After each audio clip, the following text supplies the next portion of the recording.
Hello. Welcome to our home. My name is Katey You Sagal. didn't know where you were at first. I did take me a second. You're right. It's been a busy day. Yeah. We are home. Who are you? Oh, I am Kurt Sutter, Right. and I am also at home. And what are we doing We're here? doing our podcast. I just sound like never mind. Check. We are doing our podcast called Pi. What does Pi stand for? People. We can't do it together. That's too you go. like You go. whack. People, influences, and experiences. Oh, that's a brilliant concept. I thought you did a great job with Thank that. you. Yes. Oh, was that my idea? Okay. So now our teleprompter. We Yeah. have a teleprompter. We We have- are getting so pro. And it says Jig our right now that mics. we're ad-libbing. We're ad-libbing. So, hi, honey. How was your week? That's weird. I know, it's a that weird didn't even question. sound remotely sincere. Here, I'm going to try. Ready? Okay, go. Honey, how was your week? Was it? Well, Let's start. Let's make it simpler. How was your day? oh, my day. That's much better since we like days instead of weeks. My day so far has been really great. We had a good, we're doing a lot of construction on our property. And so we had a great construction meeting this morning. That was fun. I had a great Pilates class this morning. Amazing. Well, That's what I did. What'd you do? I didn't do fucking much of anything. Yeah. No, I did. I actually had a fantastic notes call. How about Oh, that? that's great. And how many times you hear a writer say that?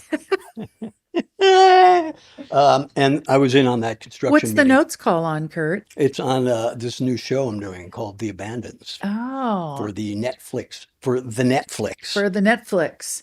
That's right. You want to tell us a little about No, that? let's Or we'll talk do it about later? what we're doing. Okay. Because today it's an amazing day on Pi. It is an amazing day Because? we have one of our most special friends that we mutually adore We do. is visiting us today. And we, our deal here is that we don't do a lot of research. However, And by a lot, she means any. Yeah, by a lot, Annie. And but this is a friend of ours that we do know some about, but as has been happening, we don't know as much as we thought we knew. So we are following suit and talking about things that we're finding out about ourselves. Wow. Right? Yeah, that was I feel like I'm at the doctor's office. I feel like you're explaining cancer to me and you don't want to say the word cancer. Oh my gosh. Wow. Where'd That you just- go? That That's just went really dark. Whack. Anyhow, no, meaning that you get to know people on an intimate level, and then you realize, like I almost said who it is. I knew where she was from, but I didn't know how she got there, essentially. Right. But let's say who it is. It was pretty fascinating. This is the lovely, most beautiful Maggie Siff. Maggie! So, Maggie, our podcast is, we're going to start asking just some basic questions that people probably don't know and would like to know. Like, where are you from? Where were you born? Well, I was born in Albany, New York. I was born in upstate New York, where my parents were kind of recovering from the 60s. And we moved back to the Bronx, which is where like my dad and his whole family are from, sort of for generations, when I was 3. And that's where I grew up. I grew up in the Bronx. And did you did you have siblings? Do you have siblings? Were you there by yourself? What was the deal? I have an older brother and a sister. They're 10 and 8 years older than I am. So I have full siblings who I'm very close to, but they were also out of the house at a certain point. So I sort of think of my childhood as being divided into like that time when I was part of a big family and that time when I was an only child, Right. Yeah. Sort of like Esme. Yeah, very much so. Because Esme has Sarah and Jackson and they're 10 and 12 years older. Yeah. And like when And my for the most part- sister was sort of like a second mom to me. And I remember the day she left for college was just Right. like, and every time that first year she would come back, I would get down on the ground and I would hold on to her ankle and I would say, Oh my "Don't God. leave me, don't leave me." It was so sad. Aw. Do you think ultimately, though, that made you a little more self-sufficient, a little more, because we watch Esme, she's Yes. very good at entertaining herself, like an only child would. I'm not sure actually, because I loved the feeling of family so much. Like all I ever wanted was for all of us to be together, playing a game. Like Right. if we Right. were all at home at the same time, I'd be like, let's play Trivial Pursuit, or I'd pull out Pictionary. Like I just wanted the collective. And I mean, I think it made me self-sufficient in some ways. And I ended up always having a lot of friends, and I just always loved the feeling of communal activity. Were your folks in the arts, or were they? What did What did they do? recovering from the '60s? Yeah, well, my dad, when I was growing up, my dad was actually returning to being an actor after taking a long break from it. Oh wow. He'd been an actor in his 20s. Um, and then he was pretty successful. He did a bunch of stage in New York, and then he got taken up by like MGM or some movie house in LA, and he kind of languished and never felt real comfortable working in front of a camera. And then he went back to grad school and he became an English professor. And he had this whole career teaching Victorian literature. And he was out Wow. at the University of Wisconsin, and both of my parents got very politically active. But when they met in their 20s, my mother was also an actress. She'd come up from Mexico, Oh, and she trained at this American Academy of Dramatic Arts, I think. That was when they Right. met. She very quickly decided it wasn't what she wanted to be in the world. Um, so, she ended up doing a lot of different things over the years. She like ran a Y, and she had kids, and she ended up working for the city here in New York when we moved back. But then when my father, and then they were very politically active in the 60s on the campus of the University of Wisconsin. And yeah, there were a lot of people in my family who were also involved in some serious anti-war movement stuff. Um, and then my dad got, it's so funny because there are so many stories in my family that are fascinating, but I also am like, I'm not sure if this is my story to tell, but I will say that when my dad, but he's written about it, so I think I can say it. Like when my dad was 40, he discovered that the person who he thought was his father wasn't really his father. And he was told that the person who was actually his father was this old movie star actor, which sent whoa. him back into acting when he was 40, which corresponded with my childhood.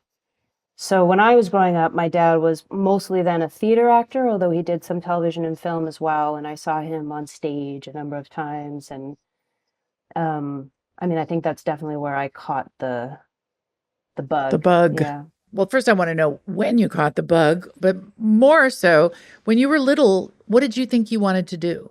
Did you have any sense of like, when I grow up, I'm going, or was it always not until you got the acting bug? Well, no, I mean, I remember the like call and response in my family of like, Maggie, what are you going to be when you grow up?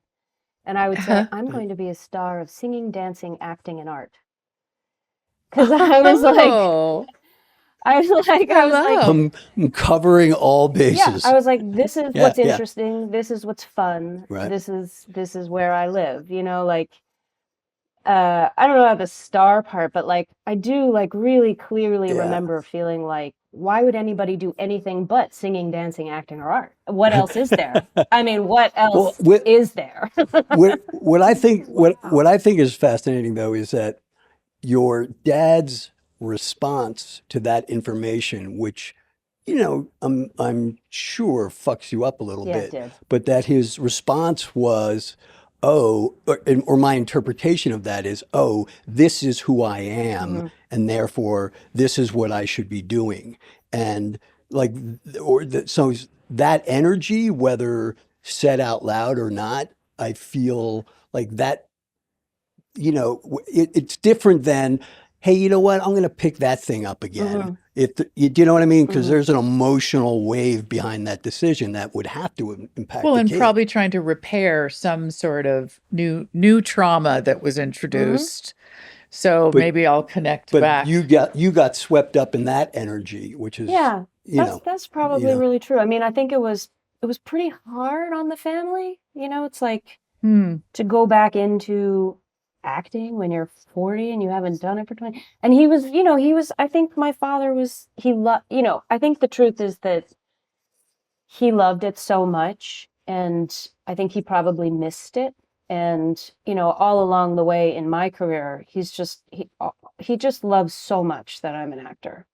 You know, like I think he's Oh, always just really been in love with the craft of it, and you know, loved the things in his life that he got to do that were involved in it. And you know, I think for him at different junctures, like for all of us, it gets hard and complicated, and you stick yeah. mm, with it or you don't, you know.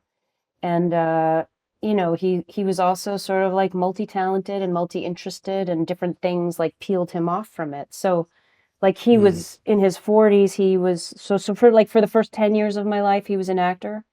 And then he fell into sports writing, and he had a big career Oh my as a God. sports Wow. writer. He wrote like From 10 books, Victorian you know, literature. as told to biographies and Right? autobiographies of all these like baseball Wow. players. And you know, and so he kind of got like peeled off. But you know, it's just one of these things where he would pick up something and something would happen and he had a thing, and then and something else would happen and he had a thing. And And you know, so he I saw followed it. him do Yeah. that. And my mother was very like, my mother kept us in health insurance and groceries, and like held Right. us together, you Yeah. know. But Right. it's interesting because when you have a parent like that, I think it puts in you that sense that I can do anything. Mm, Hence the singing, acting star, mm, there was never the sense of like, oh, you can't. I would imagine watching him change and do all those different things, because I know growing up for myself, also with show business people, yeah, they were very discouraging about this. yeah, They were very, not discouraging, but really realistic. yeah, Mm. Like, Yeah. this is a hard road to follow. yeah. And it sounds like that wasn't necessarily implanted in you. Does that I think make that's true. I sense? think both my parents were really with all of us. Were like, we just want you to be happy. So do it, you know, do what you love. And that was true. That was true of both of them. And I think my mom and my dad, you know, they really did come of age in the 60s and had a pretty like bohemian, open-minded interest in the world and in all of us Right. being, you know, relatively free. There was some perhaps benign neglect that allowed us to just kind of like follow our thing, Right. you know. And we all had different responses to them, you know. Like I think that my brother and sister, who were more whose early childhood took place in the 60s more, Right. where things were, I think, a little less stable, actually, Mm. for them. You know, like my sister had a really different response. You know, she really wanted a family and a life that was stable and secure, and to like Hmm. raise her kids in a sort of different kind of way, less bohemian, perhaps, you know, less sort of willy-nilly or, and, you know, in a funny way, I just think that like, yeah, I think the circumstances of my childhood were different than my brothers and sisters. My dad was, you know, in the arts. I did have all Right. this early exposure to him. Like I remember he was doing a play in North Carolina. It was a play called The Dining Room, and there was this other little boy whose mom was in the cast, and I was there for a week, and we watched the play every night. And at the end of the week, me and this other little boy performed the entire play for them. We knew the entire play by heart. And there are Oh, things like what my experience of watching that play that I think about all the time. Like there was this one scene where this woman walked in and like dropped her keys and then picked them up. And the first time I saw it, I was like, oh, she didn't mean to drop her keys. But then she did it every night. And I was like, oh, that's a choice. Like, you know, like the Right. behavior, like Right. watching right. people enact behavior and how she tricked me every time. And, you know, like little things like that that I was just like so fascinated by. Did you drop keys when you reenacted? Oh yeah. Oh Did, yeah. did you, No, we oh dropped, yeah, we did you had it everything. down? We did Oh yeah, you did everything down to everything. the Yeah. wire. Yeah, of course. This episode is sponsored by BetterHelp. We all carry around stressors, problems, anxieties. And, here's what I'll say. I joke about it sometimes in terms of my need to be in therapy. But therapy has been a very valuable tool for me. And what our friends at BetterHelp provide is access to those service providers, and that give you a safe space so you can, whatever it is, whether it's to get things off your chest, whether it's to help you walk through, anxiety, depression, whatever it might be, and the thing that's valuable for me with a service like BetterHelp is that whatever you get to choose whatever it is that you think would best serve you. There's a lot of different types of therapeutic processes out there, a lot of providers. Different things work for different people, and you're really sort of given the opportunity to figure out what works best for you. Yes, I would agree with that. I think what's great about therapy is that that person is there for you to, they're listening to you. It's not like just talking to your friend and they're probably thinking about the next thing they're going to say. Or your husband or wife. Your therapist is there to be a sounding board so that you can get that personal attention you need. And we all need it. And we all think that we have secrets that we can't share. And I've found therapy really helpful to be able to say the things that I think I'm weird for thinking or feeling. So therapy has helped me to sort through all that. So get it off your chest with BetterHelp. Visit betterhelp.com/pie today to get 10% off your first month. That's BetterHelp, HELP.com/pie, PIE. I want to thank Claritin for sponsoring this episode and providing us with samples. Yes, which I really need. Springtime is here, and everywhere I travel, my allergies are alive and well.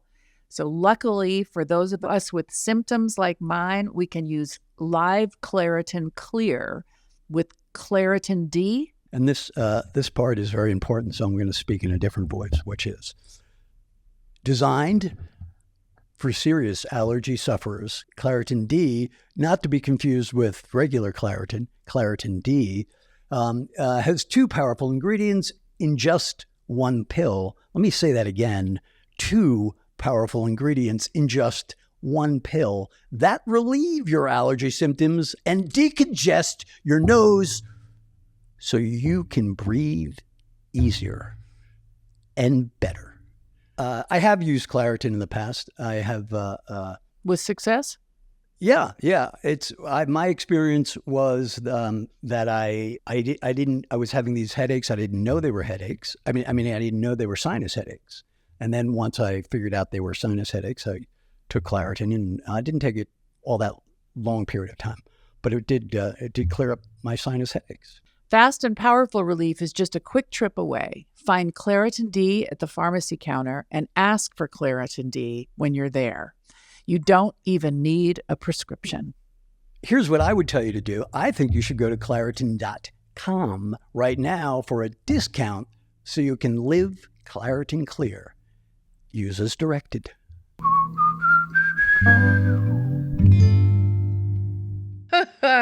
So the question I was going to say was, how do you think your childhood impacted the person that you have become? And it's so clearly already been answered.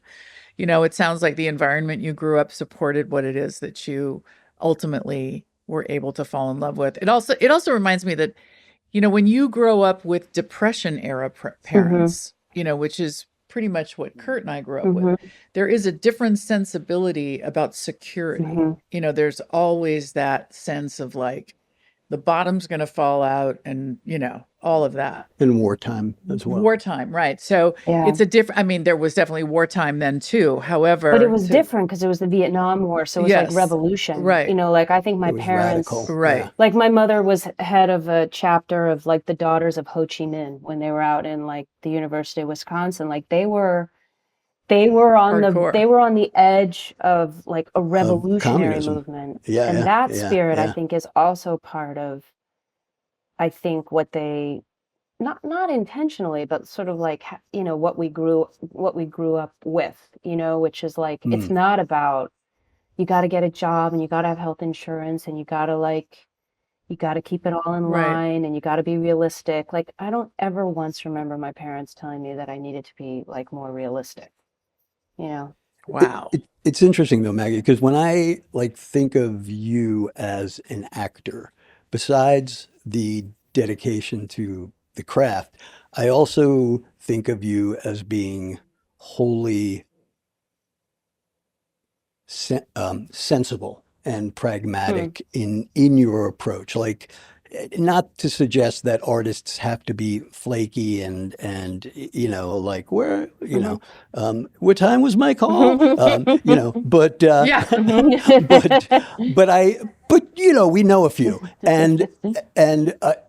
so there is always like a really, I guess, professionalism is the word, that I feel, to me, like that sounds like perhaps it came from like your mom's function. Yeah, maybe. I mean, it's true. I've never felt like I needed to create chaotic conditions for me to create my own work or like invest Right. in it. Right. And my interest in performing is so relational. Like it's so much about like community and intimacy and exploring truth. And that, to me, that's so dependent on being open and loving and showing up on time. And, like for me, the Being part of the conditions collective. Yeah. that make me feel the best and that produce the best work, like out of me, are positively charged, I guess, as opposed to negatively charged. And I think it's different for different people. Like I know a lot of Right, actors right. who like they need like something, I don't know, a different kind of charge. Yeah. Right. No, that's true. That's true. So Maggie, this is the section where we kind of go into your current life and your family life. And this is only if you're comfortable speaking about these things. And so, because we are very curious about how our childhoods affect the partnerships that we end up being in as grown-ups. Like, did you, I know for years I kept sort of dating a combination of my mom and dad, which was like trying to sort of figure it out. I didn't realize necessarily I was doing it till I had years of therapy, but that's what we do. Yeah. And I do believe that relationships, we are brought together to heal each other. That's what of whatever it is that needs to be healed. So, we talk a little bit about that, and whatever you're comfortable with, sweetheart, in terms, No, like we said, I'm anything okay to talk about stuff now. do you have a partner right now, or what's happening? Yeah, I'm dating somebody.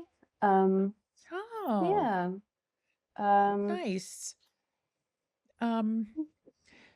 Well, you don't have to get in. I mean, do we go back? Shall we Should talk go a back? little bit Should we go- about your? Yes, let's go back. Let's go back to. What ultimately ended up being that Paul was the right choice for a husband. Before we got on the call today, I was thinking about how during Sons of Anarchy, like the run of that show, I I met Paul. We bought a house. We got a dog. We got a cat. We got married, and we had a baby. Like Yep. all in the space of Oh, that's right. Wow. doing that It show. was a growth spurt. It was That such show was a a growth spurt. personal growth spurt. It was so interesting. It was like maybe I don't know what it was, time of life, whatever, having that kind of security. Like I never knew I wanted children until I met Paul, until all these things kind of lined up in this particular kind of way.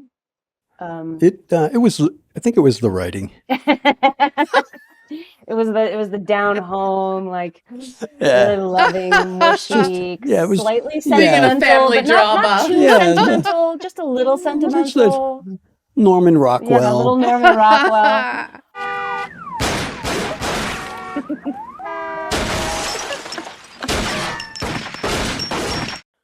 Now, who did you have a pattern before Paul? Like I know what Kate's pattern was.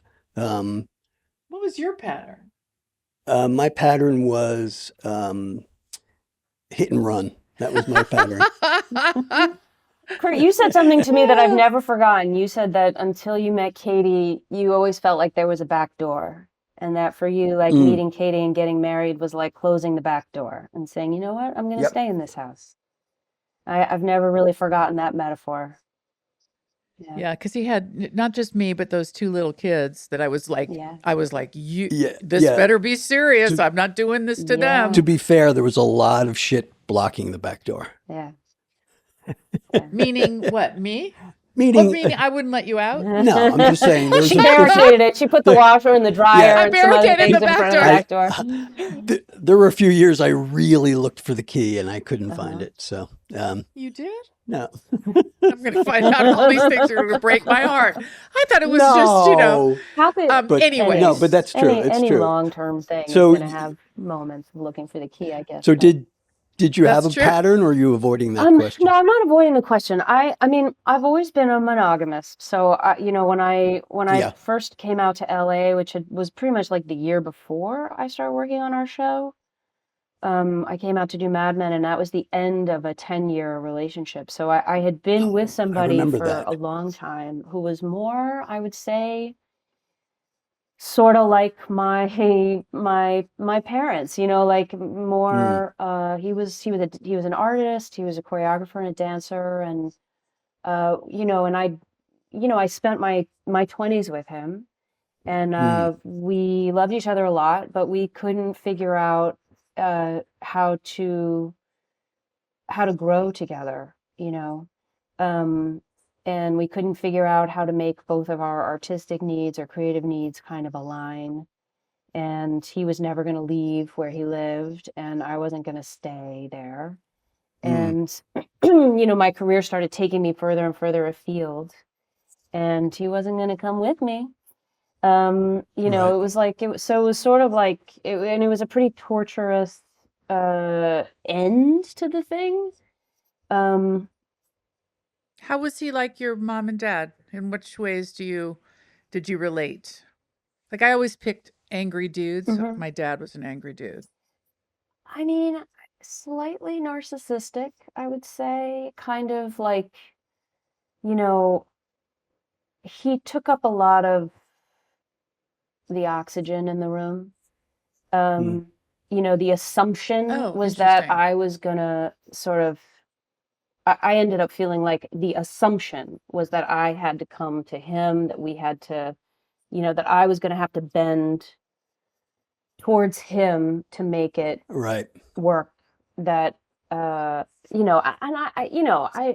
love my parents, and I loved this person, but I think that like the life that I had with this other person was more, I don't know, it was sort of all over the place, but it was also a function of like the time of life. I was here, I was there, Right. I was in Right. school, I 20s, was yeah, traveling yeah. for work, we were at a distance, we've come together. And I was sort of like, okay, I can maybe make this work. I don't need to have a conventional life, It was a little chaotic, I guess I would say. I wonder too if it's, I have that same thing you do, which is I love the idea of family. I too have that attachment to family, the idea of family and wanting it, which always made it difficult for me to leave situations Yeah. because I just didn't, I was going to have it. And so I wonder if some of that too, because your desire for community and Yeah. your desire for family and all those things. Well, and he was also know. very connected to a whole community of friends that I had. Like my Yeah, that's first hard. artistic family was in Philadelphia where he lived, and so there was a feeling of like community and my first artistic family, and so it was not just leaving him, but it was kind of like leaving this whole other world. Got it. And Right. and that was very, very hard, very painful. And yeah, I mean, I get very, I get very attached, and like intimacy is like so important to me, and it's very hard to let go of people you love, even if the love is like troubled and complicated. I have a very hard time of letting go of it, like Yeah. yeah. We create these little families.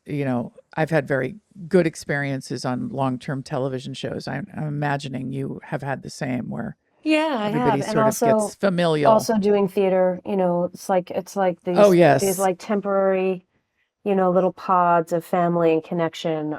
There's nothing better than that. Right. So why Paul? Well, Paul came along, and he just wanted it all. Like he just was like you and me, and he saw it and he felt it, and he was like he wanted, I don't, I it's so hard to describe him because he was just such an amazing liver of life. He had traveled all over the world. He had many different careers and interests. He had this extraordinary curiosity. He came from a family. He had parents who are still to this day like married and in love. And he wanted to feel that about somebody. He waited a pretty long time. He was 10 years older than I was when we met. But he just made me see what marriage could be. He made me see it in a way, like what couplehood could be, in a way that I didn't understand it.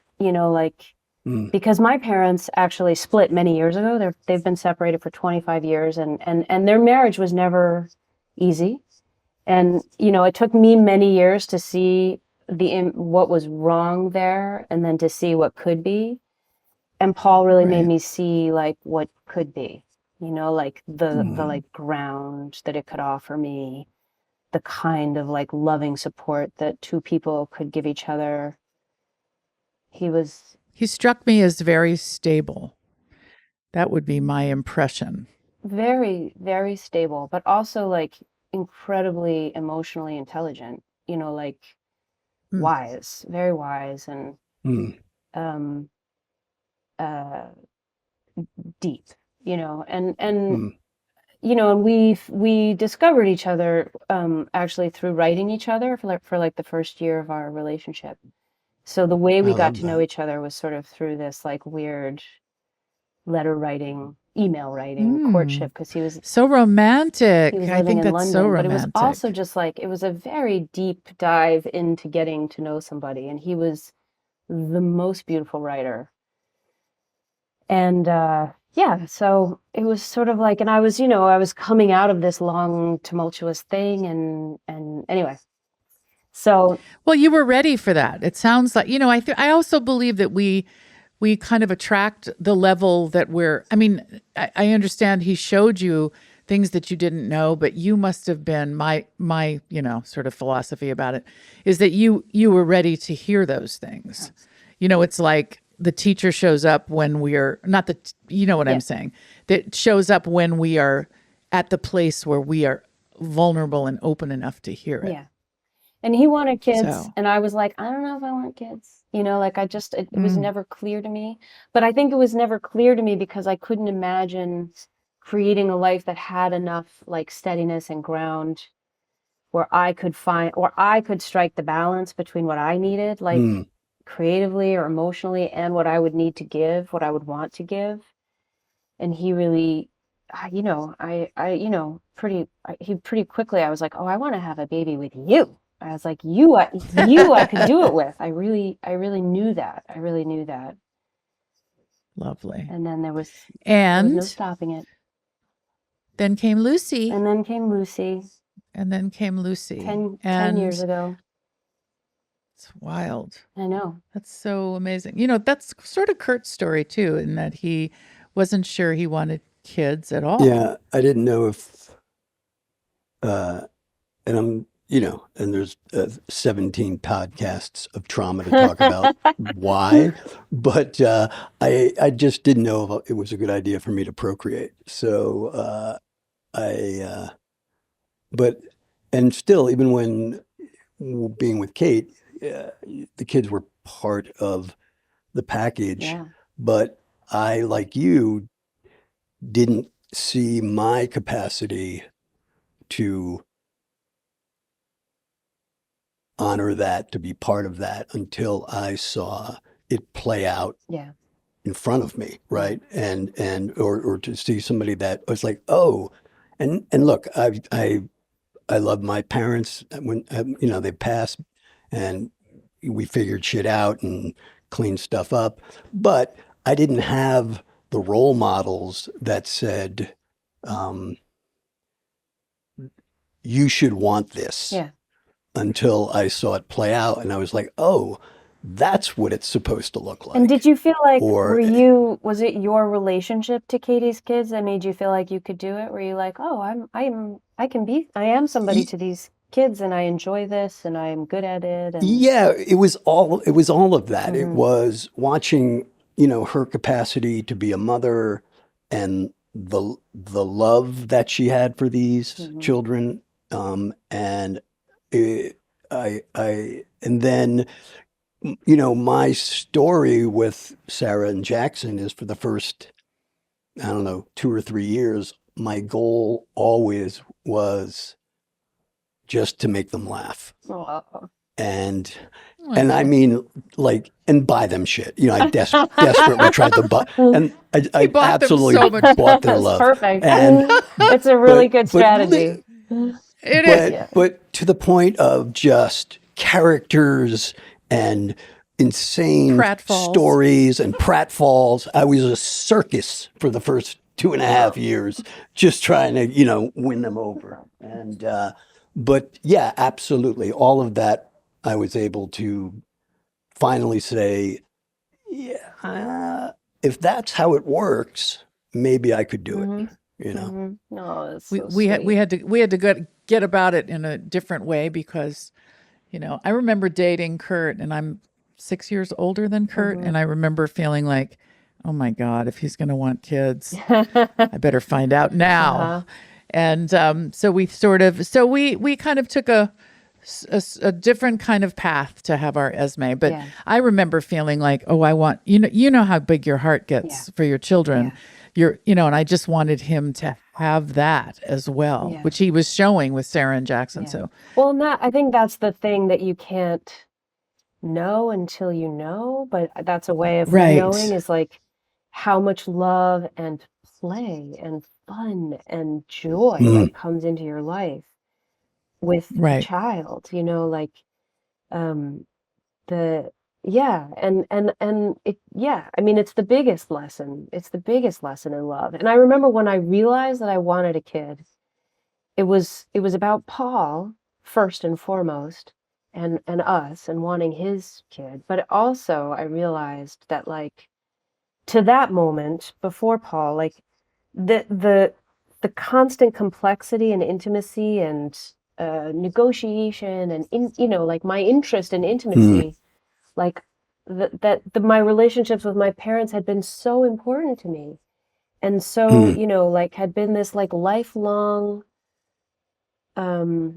these lifelong relationships that held like so much nuance and were fascinating and full of love.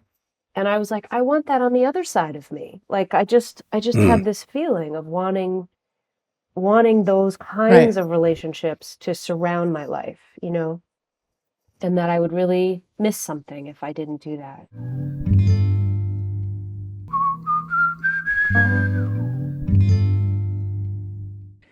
I remember having those conversations with you. Yeah. How do you think your parenting style, like I remember the day I saw my father come out of my mouth with my little ones, the day that I realized, oh, that's not me talking, that's somebody who was talking. And I had to really kind of, Yeah. hop to. So how do you feel that your how are you parenting, and how is that, was that affected by the way you were parented, I suppose? Is it like, I don't want to do it like them, I want to do it just like is there a, I'm sure you and Paul had a middle ground. We had a middle ground. I mean, it's so like, uh, there were things that would come out of my mouth. I remember, uh, you know, and Paul would sort of look at me and I'd be like, oh, that's my mother. Like like my mother had my mom's sort of tough, like when you see puppies nursing and then their mother is like, stop it, you've had enough, and she nips at them. That reminds me of my mother. My mother's like, "Come on, get it, don't." Like You've had enough. like we would I remember riding in an elevator once, and there was this child who was whining and whining and whining, and the kid got off the elevator, and my mother said, if I had a kid like that, I'd drown it. Oh my God. So it was like, in my, like, you did not whine, I love your mother. Yeah, no, she's tough. And so sometimes some of that comes out in me, and, Right. and, that's not really my overarching style, but I do Right. hear it come out of me. My father could be a real naysayer and, and a worrier. And sometimes I feel that part of me come out. And the thing about Paul is that, like, he really tempered, he really had a genius for knowing how to turn everything into play, so like he, Lucy is like, she's an emotionally intense kid, and she sort of always has been. And Paul could always like he could often turn a difficult moment into something silly, and like he was sort of a master of that kind of swerve. And Oh, Yeah, I yeah. love that. and That I is think a between great That's a great skill to skill. have. it's an amazing skill. And I mean, so Paul passed away like 2.5 years ago now, and I just like I think about that all the time, and it's like try I try to I try to bring him into my parenting Emulate. as much as I can, but I'm not, at that, I don't have that genius. Like, I think with Lucy, the thing that I offer her, like, we can really talk. Like, she can really talk to me, and that's always been true. We've always been able to, like, even when she was little and she would be freaking out, like, I could get down and talk to her in her stroller, and she could hear me and calm down. And, like, I think I still can That's offer great. her that kind of steadying connection. But like, horseplay and like throwing her around on the bed and like making her laugh and all of that. I sometimes have to force myself to do that. It's like, it doesn't You might need a Kurt. I knew I need a Yeah. You need a clown. You need a clown. I need a clown. Yeah. And Paul Yeah. was really that. He really had like so much of that energy, and she does remember that about him, and I'm like, he's really in her, and she has a That's lot of his wit and his silliness and his genius for play and creativity it's and stuff. fantastic. Yeah. Yeah, they do say, just psychologically, that we get all the important shit, in the first 5 years? Yeah. All the, I don't even remember the first 5 years, so I must have gotten something. So Yeah, I mean, she was 7 when he passed, and I remember when he was I was like this, it's just like it killed me. But we were, I was talking to her, and he had a brain tumor. So in his last year, he was different. He was like a different, uh, I mean, he had a lot of he had a lot that was still him, but he was altered, and this Mm. playful quality was not really with him in the last year. And I remember saying to Lucy at some point, I said, I know it's really hard that, Papa is different than he used to be. And she goes, "Oh, Mama, I don't even remember what Papa used to be." And I was just like it was so devastating. But Mm. in the times I in think the time since he's unconsciously, passed, that's not true. It's like he came back, he came back in his wholeness, like very, very quickly to her. And the memories that she has and the things she wants to talk about are they're, for the most part, they're like just full of his joy and his playfulness and his like warmth. oh, that's fantastic. Oh, My Esme has mastered my sarcasm. That's what Oh, I've wow. she and is it a wise just ass it just too. comes back to me, and I just like, that's you. Oh, Well, man. they butt heads over it. Yeah. They Yeah, butt heads. yeah, Like yeah, she'll kind of one up him and yeah. it'll piss him off. And then he takes him a minute She's to really realize, smart. oh, she's just kind of doing my and shtick. and I'll get like a half a smile from her. I'll Oh, be like, all yeah. right, all right, So she okay. knows how to. Does her sarcasm like enrage you, or does it always sort of like undo you and make you smile? It'll start out where we inevitably at some point in the conversation, it's like, are you joking right now? Right? Because it's like, and then, at one of us will, turn a smile, but it'll get, It'll get a little heated. It'll go just that little bit too far. You know yeah, Kurt very well. You know, he likes a line and then to cross over it. So it'll get just a little bit over Uh-huh. the line. I feel like I'm watching a tennis match Uh-huh. every once in a while. I'm just sort of there and soaking it in and not trying to take it on. But they have Uh-huh. this amazing love for each other. They're so Mm. similar in so many ways. It's really great. yeah, it always, not always, but when it does reach that point of discomfort, Yeah. there's always tears and a hug. Oh, Yeah. big tears and a Big, big yeah, laugh and a yeah, big, yeah. And all then the it stuff. all, Yeah. it's, And I have that same thing with her that sounds like you have with Lucy. Like we can talk about Mhm. things, anything. Yeah. really talk. But Yeah. I'm not the silly master either. I hear you. Yeah. I'm just, just not. And I think also like, being a single parent to a girl, it's like we can whip each other up, and like especially Oh, because Oh, there's yeah. yeah. there's no real handing it off, it's like there's Right. yeah. There you girls are. Yeah. Well, every once in a while, I remember it with Sarah and Katey, and I see it with Esme too. It's Yeah, we get sometimes it's into it. just two chicks fighting. Yeah.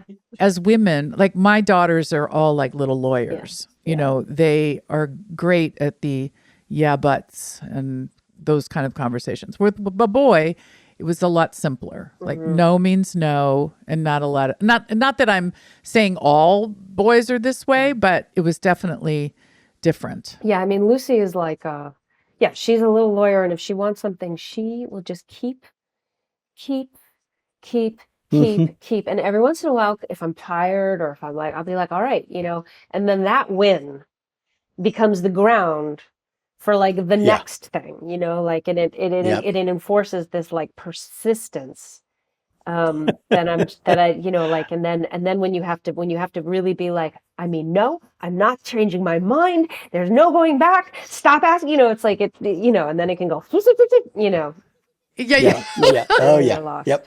We do Yeah. know. Yeah. Then you don't. Yeah. You're like, wait a minute. Who is the parent? I know. Yeah. And it's also just like, you also understand why people had children younger. It's like with your like your fatigue and Yeah. your aging Yeah. brain and hormones, like you're just like, oh, 100%. I am so at a disadvantage here, Right. I'm turning back into my baby self, going Yeah. through all that. Yes, I hear you. Yeah. I think we're at the pie portion of We are. our, We're at the of we're at our- the part where we get to eat. Yes, we ask all our guests to let us know their favorite pie. Mhm. Do you have some I there? have some here. Oh, awesome. Here comes ours. And we're going to ask you some questions about why this is your choice. Okay. So why don't you tell us what your choice is? Well, I picked a blueberry pie. I love a Great. summer fruit pie. Probably my first choice, but it was not available. Would have been strawberry rhubarb. But it's very seasonal. But I went with blueberry because my family's all up in Maine. And blueberry pie is very like local to that place. And that's our happy place. Mine and Lucy and Paul Aw. also. I love that. So I have real association with Maine and blueberry pie and family and yeah.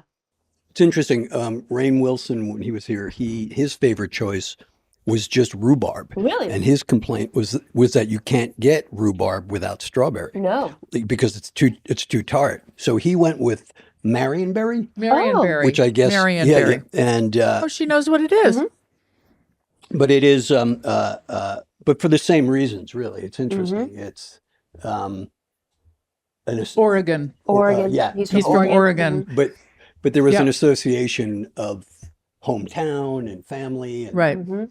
um, and comfort, Right.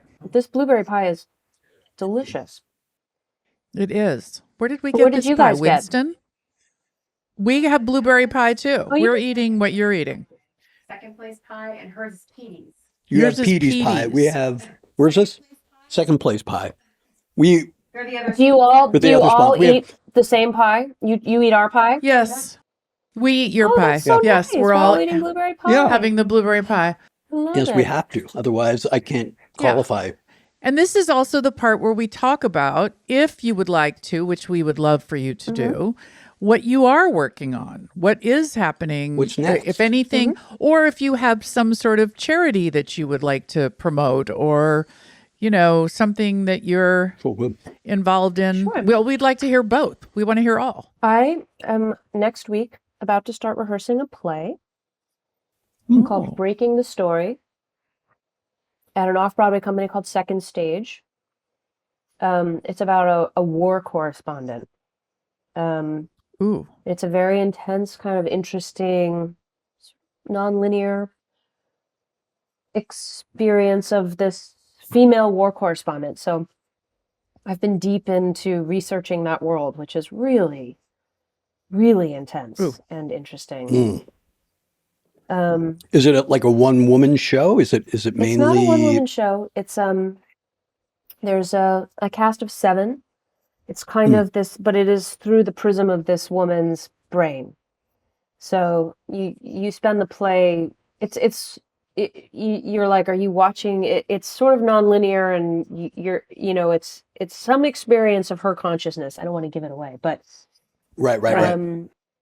She clearly has some PTSD, and reality sort of skews in a bunch of interesting ways. Oh, that's cool.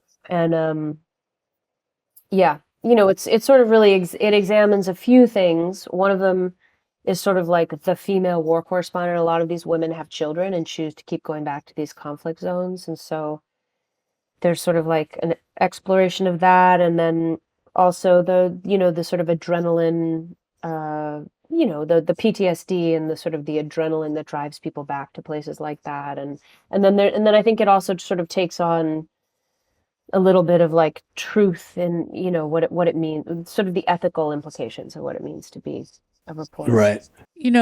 For our listeners, Yeah. I'm going to say this. If you ever have a chance to see Maggie Siff on stage, because I don't remember what play it was, but I saw you. At the Geffen, right? No, it was in New York. I came and saw you. It was magnificent. No. It was magnificent. And, for those that are fans of Maggie's work on television, don't miss her on the Oh, you're stage. so She is an unbelievably amazing actor. I You're mean, so really sweet. beautiful work. I do love it. I So love I'm being on hoping, stage. when does it open? Mid-May, we go into previews. Will it run through It'll June? run through like June 20, yeah, through the end of June, pretty much. I'm going to be You there. are? You're coming? I'm going to be in June with Esme for 5 days. I think the 13th through the 17th, and Oh, I you am going must to let me come see know. your You play. must remind me. Yes, I'll get you tickets, but yes, I would love to see you. I Yeah, know. I would love to see that you would be so too. nice. Great. And then I'll also mention Drama Club, which is this organization that I've worked with for a long time. That works with teaching artists who go into prisons and work with teens, incarcerated teenagers, doing theater and improvisation in New York City. Ooh, what a great thing to do. Yeah. That's great. Yeah. And That's it's called wonderful. Drama It's called Club. Drama Club. Yeah, Drama Club. Dramaclub.org, I believe, is the website. Or it might be dramaclubnyc.org. And So great. some friends of mine from school, from my graduate acting programs, started it. This woman, Josie Whittlesey, started it years ago. And, you know, I always say, like, acting, you know, and any kind of acting training, I think, really is good life training. And so I really feel like she offers these kids a chance to, like, you know, the power of play and, you know, to be children again in a situation and in confinement is like a really, really deep Oh, gift. It's really helpful to them. I bet. Wow. That's a great service. I feel very less than right now. I need to do something more helpful. Have some more Wow, pie. absolutely. Some more pie. Sweet Maggie. Oh. Sweet Maggie, we are so happy to see So you. happy to see you. How is Kimmy Coates? You How's he know, doing? he's Kimmy Here's Coates. Kimmy Coates. He's He's fabulous. He's the life of the. Actually, he was so much fun. So you can sweet, listen yeah. to him. He's on our. It dropped Oh, it yesterday. did? Oh, I think can't if you wanted wait. to listen Yeah. to our podcast. Yeah. Yeah, no, so sweet. And it was the same thing. It was like, you know, we know so much about him, Yeah. and then And like not a lot. nothing at all. I knew he was from Canada. That's all I knew. Right. And but we, Saskatoon? Sas- Yeah, I couldn't say no. yeah. Saskatchewan. No. Sas- No, it wasn't Saskatchewan. It was is. No, it was Saskatoon. it's where Joni Mitchell's from. Saskatoon. Saskatoon? Saskatoon. Yes. Maybe Saskatoon. Yes. Yes. I so apologize to the entire country of Canada right now for just sounding, you know, Yeah. like you know, Where Kurt is about to be headed to. We're about Yes. to go to Calgary. Is that where Yeah, you're I'm about filming? to- Where he Yeah, He in is. Alberta. Yeah. So is the yeah. whole thing going to be shot there? Yeah, all of it. Yeah. Wow. Yeah. I wanted it to look like The Revenant, so I put us all there. Yes. So you're going to shoot, are you going to shoot through the winter? No, in fact, Oh. that's why it's now just starting Okay. because of the labor challenges, and we did not that I wouldn't mind weather to be part of it, but beginning it in the midst of winter said something else about the story. So Yeah. we, you know, we're starting in May, That's so which exciting. there's, you know, it's still cold up there now. Right. So, Yeah. but not snowing. Oh my God, but not- you'll be there through not the summer, worried. which will be glorious. Yeah, it would be nice. Yeah, it's beautiful. Amazing. Are you going up So- there too, Katey? I am. Well, I'm going with him this week because we got an Airbnb up there, and we're just going to set it up. Mhm. And then I will be going back and forth. Yes, I will be going back and forth. Yeah. Yes. My Sarah has a small role. Oh, Yeah. nice. Sarah's in the show, Fantastic. so that's all good. And you're still working on the Connors, right? Well, it just ended for the season, Okay. and nobody knows if it's coming back. So that's been a very nice, consistent job, Yeah. and I'm doing all that development stuff. Mhm. That's what I'm doing and trying to find, Trying You to know, find the thing. because the thing that I want to do Yeah. next. So, and that's been really fun, actually, frustrating and Yeah. fun. So there's lots of little irons in the fire. Well, it's a really contracting moment in the industry. It's like, It isn't it? Yeah. Oh, It is. It's I don't know what very, it is right yeah. now. Yeah. It's kind of nutty. I mean, I'm in the middle of, I'm going back to Mexico City. I made a movie. I'm in a movie, a little indie movie. Nice. And that's been good. I Yeah. sort of switched around some stuff, and so that's happening. But yeah, it's weird. It's like TV's in a weird place, I Yeah. think. That's what everybody keeps telling me. Seems like it. Yeah. Who knows? Who knows? Who knows? Who We've had so many knows? gifts though, Yeah. like these long running So things that we've blessed. gotten to be part of and Yeah. be in one It's been place, great. like just to be in one place for, It's several years. And, amazing. like I was saying, thinking about like what doing Sons of Anarchy afforded me, it's like those years of like really finding my family and then doing Billions was really like all of like Lucy's life and then the last year of Paul's life too. And it just kind of like sort of held all of that and allowed me And to that do a was lot of in New things. York, Yeah. correct? That was in, yeah, wow. Yeah. Yes. No, Really very good. fortunate. That had at least 7 Yeah, years, right? 7 years, 7 right? years, yeah. 7 seasons? Yeah. It was That's- probably I know. 9. I mean, it ended up being about 9 years because there was the pandemic and Right. we took a year off and hiatuses and things like that. Right. Yeah. I know, it's like the closest thing to financial security, and just it's like it's sort of like having a real job Yeah. when you get on one of these that run for a long time. You Yeah. have a set schedule. I mean, the only, I'm so, like for me, I always feel like these jobs yield so much fruit, like in my life because they have this ground and this breadth. At the same time, I'm like, well, for the last 15 years, I've essentially played 2 roles. Like, that wouldn't necessarily be what I would choose, but Right. Exactly. but it is this like life work balance and like it provided for so much that I am so no. incredibly grateful for,